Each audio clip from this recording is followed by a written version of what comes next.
DB কার্যালয়ে আমি যখন গ্রেফতার হয়েছিলাম 18 সালে, ডিবি অফিসের কিছু অফিসাররা বসে আছেন আমার কাছে, বলে হুজুর একটা মাসালা জিজ্ঞেস করি। আমাকে বলতেছে, বেশ কয়েকটাকে দেখি হ্যান্ডকাপ করে বসাই রাখছে, আমাকে হাতে হ্যান্ডকাপ পরাই নেই, ডিবি কার্যালয়ে বসে রেখে আমাকে বলেন কি মাসালা। আচ্ছা হুজুর, যদি এই আসামি পক্ষের কেউ আমাদেরকে কিছু টাকা টুকা দেয়, এটা কি আমাদের জন্য খাওয়া হালাল হবে? আমি তখন বললাম, আপনাদের জন্য নির্ধারিত বেতন আছে না? না, বলে আছে। আমি বললাম, তাহলে তো এটা আপনাদের জন্য বৈধ হবে না। আমরা তো চাই নাই, ডিমান্ড করি নাই। তারা খুশি হয়ে দিছে। আমি বললাম, ভাই আসামিরা আপনি হ্যান্ডকাপ পরে আর নিরপরাধ মানুষকে ধরে নিয়ে আসছেন, উনি খুশি হয়ে আপনারা টাকা দেবে? কথা বলেন, এ কোন জাতের খুশি ভাই আপনারা বলেন? আপনি একজন নিরাপরাধ ব্যক্তিকে হ্যান্ডকাপ পরাইয়া একেবারে হাড্ডি মাংস গুঁড়া করে দেওয়ার জন্য লাঠি হাতে নিয়েছেন। ওই বাচ্চারা খুশি হয়ে বললো, ভাই পিটাইন না, 5 লাখ টাকা দিতেছে। কি মহা খুশি, ঠিক না ভাই? মহা খুশি হয়ে গেছে। সে বলে, হুজুর ওরা তো দিচ্ছে, আমরা তো নিতে চাচ্ছি না। দেখলাম এতগুলো টাকার বান্ডিল সামনে দেওয়া আছে, আমার সামনে, আমি দেখেছি। আমি বললাম, এই কিসের টাকা? বলে, হুজুর লোকেরা খুশি হয়ে দিছে, আমরা কিন্তু জোর করে নেই নাই। আমি বললাম, আপনাদের নির্ধারিত বেতন আছে না? বলে আছে। আমি বললাম যে বেতনে চলেন না? তো হুজুর বেতনে চললে তো আর ঢাকা শহরে বাড়ি নিয়ে থাকতে পারবো না, বাচ্চাদেরকে লেখাপড়া করাইতে পারবো না, সুতরাং আমাদের এই পলিসি অবলম্বন করা ছাড়া উপায় নেই। দেখেন, চুরি তো চুরি, চিনাচুরি, ও নিজেও জানে যা খাচ্ছি হারাম, আমার দিয়ে একটু হালাল করাবার চেষ্টা করতেছে। সে নিজেও বুঝে, তার বিবেকও নাড়া দিয়েছে যে এটা ঠিক হচ্ছে না, কিন্তু আমাকে সে হালাল বানাবার চেষ্টা করছে, যাতে কিয়ামতের ময়দানে ও যদি ধরা খায় আমার জন্য বলতে পারে, বাদা হুজুরকে জিজ্ঞেস করেছিলাম, হুজুর এটা জায়েজ করে দিয়েছে।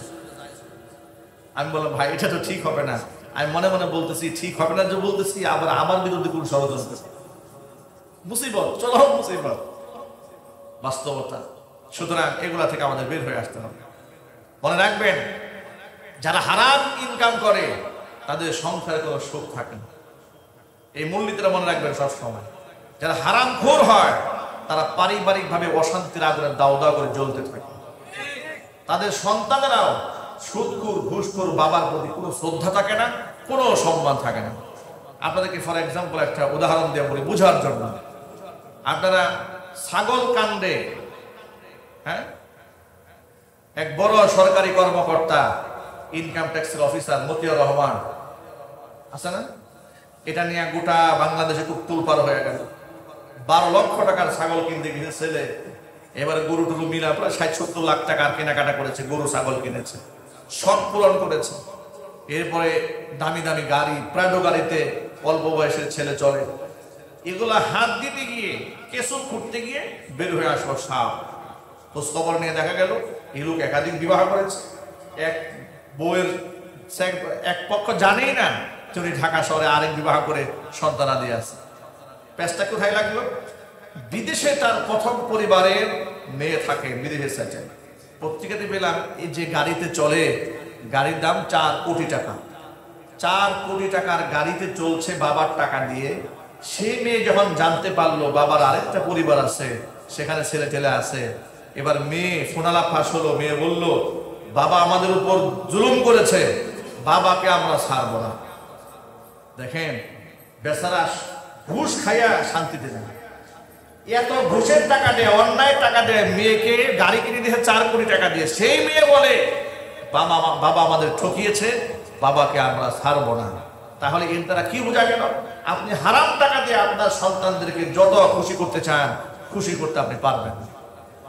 যদি বলেন ঠিক কিনা বলেন, বরং এই সন্তানগুলোই আপনার জন্য বিরাট মুসিবতের কারণ হয়ে দাঁড়াবে পরকালে। সুতরাং আসুন আমরা হারাম রিজিক থেকে নিজেকে বাঁচাই। কারণ আল্লাহর কাছে দোয়া কবুল করতে গেলে, দোয়া কবুল করাতে হলে আমাকে হারাম ছাড়তে হবে। আমরা রাজি আছি না ভাই? ইনশাল্লাহ আজকে থেকে আমরা সুদ ছেড়ে দেব, ঘুষ ছেড়ে দেব। যারা ব্যবসা করেন ওজনে জেনে শুনে কম দেবেন না, জেনে শুনে খাদ্যে ভেজাল দেবেন না। 1 নাম্বার পণ্য 2 নাম্বার পণ্যকে 1 নাম্বার বলে বিক্রি করবেন না। যারা জামা কাপড় বিক্রি করেন, পচা কাপড়কে ভালো বলে গ্যারান্টি দেওয়ার কোনো দরকার নাই। অনেক সময় লোকেরা বলে না 20 বছরের গ্যারান্টি, 30 বছরের গ্যারান্টি। পাগলের তো একটা সীমা থাকা উচিত। কথা বলেন, 20 বছরের গ্যারান্টি আপনি কোথা থেকে দিলেন? আপনার নিজের গ্যারান্টি আছে? এগুলো বলার দরকারটা কি? এগুলো ফাও কথা, বাজে কথা, মিথ্যা কথা বলবেন না। আপনি বলবেন আমার জানা মতে পণ্যটি ভালো, আপনি চোখ দিয়ে দেখে ভালো মন্দ যাচাই করে নেন। আমি এটা খরিদ করে নিয়ে এসেছি, এটা আমার বানানো প্রোডাক্ট নয়, আমি সামান্য লভ্যাংশ হলে বিক্রি করে দেব। আপনার যা দেখার যা বুঝার আপনি জেনে বুঝে নিয়ে যান, ব্যাস। কি ব্যবসা চলবে না? কথা বলে না, ব্যবসা চলবে না? একজন সাহাবীর কথা বলি তাহলে মনে থাকবে কথাটা। আব্দুর রহমান ইবনে আউফ রাদিয়াল্লাহু তাআলা আনহুর নাম শুনেছেন? কারা কারা শুনছেন হাত দেখি তো। মাশাআল্লাহ, আল্লাহ সকলকে কবুল করেন, জোরে করে আমিন। সাহাবায়ে কেরামের মধ্যে আব্দুর রহমান ইবনে আউফ রাদিয়াল্লাহু তাআলা আনহু সবচেয়ে ধনী সাহাবী। তিনি মুহাজির ছিলেন, জান্নাতের সুসংবাদ প্রাপ্ত 10 জনের মধ্যে একজন ছিলেন। হিজরত করে মক্কা ছেড়ে যখন মদিনায় গেলেন, গিয়ে তিনি অসহায়, বাড়ি নাই, ঘর নাই, অন্যের বাড়িতে থাকেন। জিজ্ঞেস করলেন মদিনাবাসীকে, আচ্ছা তোমাদের বাজার কোন দিকে? বলে ওই দিকে বাজার। চলো আমাকে নিয়ে চলো। বাজারে গিয়েছে, গিয়া দেখেন এক লোক ঝোপড়ির মধ্যে কিছু পণ্য নিয়ে বসে আছে, সকাল থেকে বিকাল পর্যন্ত বিক্রি করতে পারছে না। আব্দুর রহমান ইবনে আউফ রাদিয়াল্লাহু তাআলা আনহু ব্যবসায়িক থিম তার আছে। লোকেরা বলে না ব্যবসার মধ্যে টাকা ইনভেস্ট করো, টাকা ইনভেস্ট না করে প্রথমত বুদ্ধি ইনভেস্ট করতে হবে। কথা বলে না কেন? ব্যবসার মধ্যে কি ইনভেস্ট করতে হবে? জ্ঞান, বুদ্ধি, মেধাকে ইনভেস্ট করেন। টাকার চেয়ে মেধা বেশি ইনভেস্ট করবেন, ব্যবসার মধ্যে প্রফিটেবল হবে। তার টাকা নাই, পয়সা নাই, তিনি বললেন আচ্ছা আল্লাহর বান্দা, সকাল থেকে বসে আছো, বিক্রি হচ্ছে না? বলে না, বিক্রি হচ্ছে না।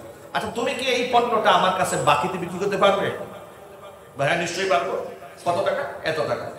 তিনি এবার ফলের ঝুড়িটা নিয়ে বাজারে এক কোনায় গিয়ে বসলেন। তিনি তো কথা বলতে জানতেন, ব্যবসায়ী পলিসি তিনি বুঝেন। ব্যবসায়ী পলিসি বসে বুঝে সামান্য ফল নিয়ে ঝুপড়ির মধ্যে মদিনার বাজারে এক কোনায় বসলেন। বসার পরে মুহূর্তের মধ্যে সেগুলা বিক্রি হয়ে গেল। তিনি যে দামে খরিদ করেছেন তার ডবল তার লাভ হয়ে গেল। ওই লোকটাকে বাকি টাকা ফেরত দিলেন, তার 50-50 প্রফিট হয়ে গেছে। এই টাকাটাই মূলধন হয়ে দাঁড়ালো। এই মূলধন দিয়ে পরের দিন আবার ফল কিনে বাজারে বসলেন। এভাবে একদিন দুদিন যেতে যেতে গোটা মদিনার মধ্যে এত জনপ্রিয় ব্যবসায়ী তিনি হয়ে উঠলেন।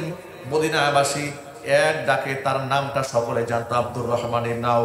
কিছু ভালো কিছু লাগলে সবাই বলতো আব্দুর রহমানের কাছে যাও। সুবহানাল্লাহ বলবেন না? দেখবেন আমাদের বাজারের মধ্যে কিছু ব্যবসায়ী এরকম থাকে, লোকেরা ভালো কিছু কিনতে গেলে সবাই এক ডাকে বলে অমুকের কাছে যাও। আছে না ভাই এরকম? একটু যদি বলেন ভাই, আছে না? লোকেরা এক ডাকেই বলে তুমি ভালো কিছু পেতে চাও, ওই অমুকের কাছে যাও। ও ভালো জিনিস বিক্রি করে, খারাপ জিনিস বিক্রি করে না। এক দোকানদারও বলে দেয় যে হুজুর ভাই ভালো জিনিস নেবেন, তা আমার কাছে নেই, ও যে ওর কাছে যান। তো এইরকম ভাবে আব্দুর রহমান ইবনে আউফ মুখে মুখে চলে আসতেন। আল্লাহ তাআলা এমন বরকত দেওয়া দিলেন তাকে, আব্দুর রহমান ইবনে আউফের সম্পদের বিবরণ রাসূল শুনলেন। তার জন্য সম্পদের বৃদ্ধির জন্য আল্লাহর কাছে দোয়া করলেন। আব্দুর রহমান ইবনে আউফ বলেন, রাসূল আমার ব্যবসার জন্য দোয়া করার পরে অবস্থা এমন হলো, আমি যদি কোথাও ছায়ের মধ্যে হাত দিয়েছি, ছাই আমার কাছে সোনা হয়ে ধরা দিয়েছে। আল্লাহ নবীর ইন্তেকালের পরে মা আয়েশা রাদিয়াল্লাহু তাআলা আনহা তখন বার্ধক্যে উপনীত হয়ে গেছে। মদিনার মধ্যে একটু অর্থনৈতিক সংকট চলতেছে। এমন সময় আব্দুর রহমান ইবনে আউফ রাদিয়াল্লাহু তাআলা আনহু তিনি আন্তর্জাতিক মানের ব্যবসায়ী হয়ে গেছেন। ইতিমধ্যে বিরাট ব্যবসায়ী, 1000 উট ভর্তি সামানা খাবার এগুলো নিয়ে মদিনার মাটিতে তার উট ঢুকতেছে সিরিয়ালে 1000 উট। সুবহানাল্লাহ বলবেন না? এটা হচ্ছে ব্যবসায়িক একটা চালান, 1000 উট ঢুকতেছে। হাদিস শরীফের মধ্যে এসছে যে উটের পায়ের আওয়াজে মদিনাবাসীর আওয়াজ এমন ভাবে শুনতে ছিল, মনে হচ্ছিল মদিনায় ভূমিকম্প শুরু হয়েছে।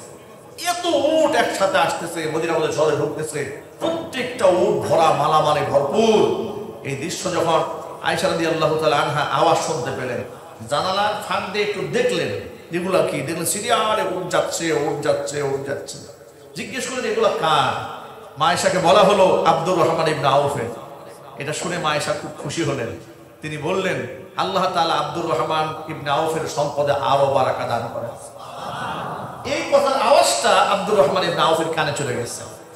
তিনি শুনতে পেয়েছেন যে মা আয়েশা আপনার জন্য দোয়া করেছে, আপনার সম্পদের জন্য দোয়া করেছে।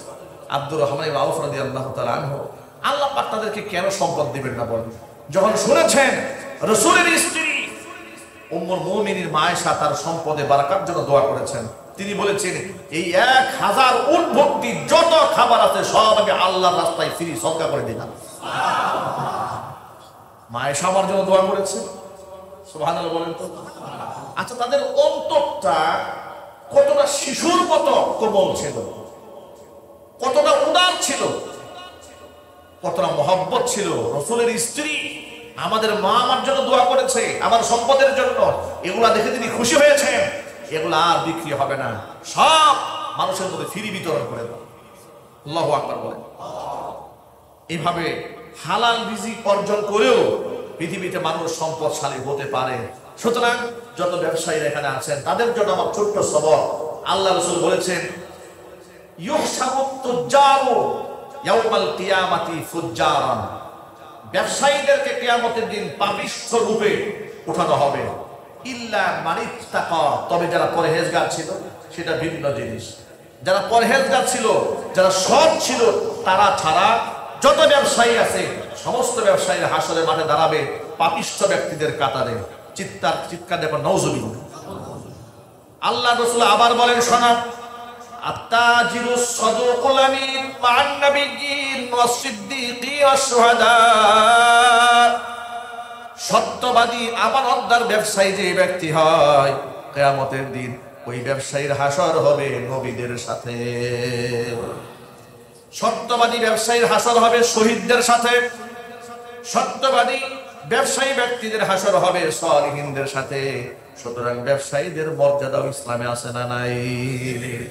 তবে যারা মানুষকে ধোঁকা দিয়ে বোকা বানায় তাদের ব্যবসার মধ্যে কোনো বারাকাও নাই, কোনো রহমতও নাই, কিয়ামতের দিন তারা পাপিষ্ঠদের কাতারে দাঁড়াবে।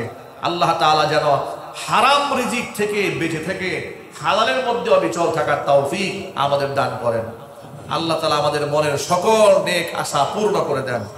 আমরা বেশি বেশি রবের কাছে দোয়া করবো, আমরা বলি ইনশাআল্লাহ। আল্লাহ রাব্বুল আলামিন আমাদের সকলকে কথাগুলোর উপর আমল করার তৌফিক দান করেন। যদি বলেন আল্লাহুম্মা আমিন।